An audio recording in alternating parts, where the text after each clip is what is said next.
అరిచేది నువ్వో ఏదో తెలియక సస్తనా. అయినా అంబాయి ఏంట్రా? మా తాతల కాలం నుంచి అమ్మ అనటం మామూలు అయిపోయింది. అందుకని వెరైటీగా ఉంటుందని అంబే అంటున్నాను. ఏ అమ్మ గొంతు బాగాలేదా? ఆనిది పెద్ద గంటసాల గొంతు, బాగోగులు ఒకటే తక్కువ. పట్టు. ఆగాదు. ఏమిటమ్మ ఇది? చారు. ఈ చారులు పులుసులు నా బాడీకి అంతగా పడవు. కాసింత మాంసం కూర, చికెన్ కురుమో, చేపల పులుసు లాంటివి వేసుకోమని ఎన్నిసార్లు చెప్పాలి? నిన్ను కష్టంలో పెట్టా నా మొగుడే నన్ను నిలదీసి అడగడు. నీకెంత పొగరా? పోరా. పోతాంలేమమ్మా, పోకపోతే నీతో కాపురం చేస్తామా? నీ ఇల్లు కాకపోతే 100 ఇళ్ళు. అంబే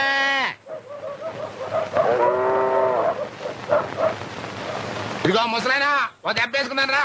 ఓ పోవయ్యా, డబ్బాలేదు దేవసం లేదు. నీలాగా నాకేం పని లేదనుకున్నావా? ఎల్లవయ్యా సొంచు మొఖమాడా, నువ్వు లేకపోతే నాకేమన్నా ప్యాసింజర్లు కరువు అయిపోతారనుకున్నావా? అడుగో ఒరే ముళ్ళ పంది రా. వస్తానా? ఏంటన్నా?